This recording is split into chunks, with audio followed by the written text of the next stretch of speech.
وما ارسلنا فی قریۃ من نبی الا اخذنا اہلها بالبأساء والضراء لعلهم یضرعون. And we sent to no city a prophet except that we seized its people with poverty and hardship that they might humble themselves to Allah. ابھی جو حالات چل رہے ہیں اللہ معاف کرے اوور آل امت مسلمہ کے، غازہ کا ایشو ہم نے ڈسکس کیا پچھلی ایپیسوڈز میں، اور نو ڈاؤٹ اوور آل امت مسلمہ کو بھی دیکھا جائے، پاکستان کو بھی دیکھا جائے تو بہت سے سوشل ایشوز میں تو مبتلا ہے پاکستان، بلکہ اب تو فائنینشیل بھی لوگ ہوپلیس ہوتے جا رہے ہیں، اور ایک بہت زیادہ آپ کہہ لیں ایموشنل ڈسٹریس میں بھی ہیں لوگ، اور فزیکل ڈسٹریس بھی ہے ڈیفینیٹلی. تو پہلی تو بات یہاں سے ثابت ہوتا ہے کہ اللہ سبحانہ تعالیٰ ایک قوم کو جھنجھوڑنے کے لیے وارنرز بھیجتے ہیں. لوگ ان وارنرز کو جب ریجیکٹ کرتے ہیں، ان کی بات نہیں مانتے ہیں، تو پھر اللہ تعالیٰ انہیں کھینچنے کے لیے یہ عذاب مختلف شکلوں میں بھیجتا ہے.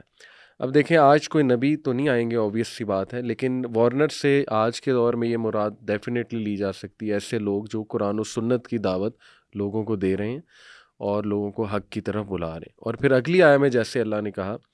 Then we exchanged in place of the bad condition good, until they increased and prospered and said, Our forefathers were also touched with hardship and ease, so we seized them suddenly while they did not perceive. یعنی پھر ان پہ جب آسانی آئی تو انہوں نے lesson نہیں learn کیا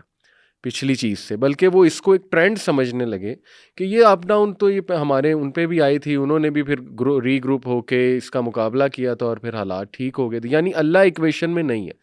اور آج ہمارے لبرل طبقہ اللہ معاف کرے ذہن سازی کر رہا ہے ہمارے لوگوں کی، بچوں کی، کہ یہ مولویوں کی باتیں، عذاب آتا ہے، یعنی یہ ارتھ کو ایکس آتے ہیں، یہ کیا باتیں وہ کر رہے ہیں. یعنی اللہ کو جتنا ایکویشن سے نکالا جائے، انسان کی ذہن سازی ایسی ہے کہ اللہ کی کوئی انوالومنٹ نہیں ہے، یہ تو قوموں کا اتار چڑھاؤ آتا ہے، بس ہم نے خود ہی ری گروپ ہونا ہے، خود ہی یہ چیزیں ہم نے ٹھیک کرنی ہے وغیرہ وغیرہ. تو یہ کتنا بڑا ظلم ہے، اور یہ ہمارے بچے کے ساتھ کیا جا رہا ہے، اللہ معاف کرے. اور پھر آخری بات جو اللہ سبحانہ تعالیٰ نے کی، And if only the people of the cities had believed and feared Allah, we would have opened upon them blessings from the heaven and the earth, but they denied the messengers, so we seized them for what they were earning. تو سخت آیاز ہیں، لیکن میں سمجھتا ہوں کہ time آ گیا ہے کہ اسپیشلی پاکستانی قوم کو سخت آیاز سنانی چاہیے، اللہ معاف کرے، کیونکہ ہمارے دل بہت سخت ہو چکے ہیں، اور یہ اللہ کی ناراضگی کی میں تو کہتا ہوں ایک نشانی ہے. بلکہ وہ ایک مجھے روایت بھی یاد آ گئی ہے، بنی اسرائیل کا کوئی شخص تھا، اس نے اپنے نبی سے آگے پوچھا کہ میں اتنے گناہ کرتا ہوں، اللہ نے آج تک جو ہے وہ مجھے کوئی سزا نہیں بھیجی. تو پھر اللہ تعالیٰ نے وحی کی اس نبی کی طرف کہ اس بندے کو کہو کہ تمہارے پہ اللہ تعالیٰ کی سزا کئی سالوں سے مسلط ہے، اور وہ سزا یہ ہے کہ تمہارا دل سخت ہو چکا ہے اور تمہیں نیک اعمال کرنے کی توفیق نہیں دی جا رہی. تو یہ اس طرف بھی ہمیں میں سمجھتا ہوں بہت بات کرنی چاہیے، ڈرانا بھی چاہیے. جیسے پچھلی کچھ ایپیسوڈز میں آپ نے بھی بات کی احمد خان بھائی کہ فیئر اور ہوپ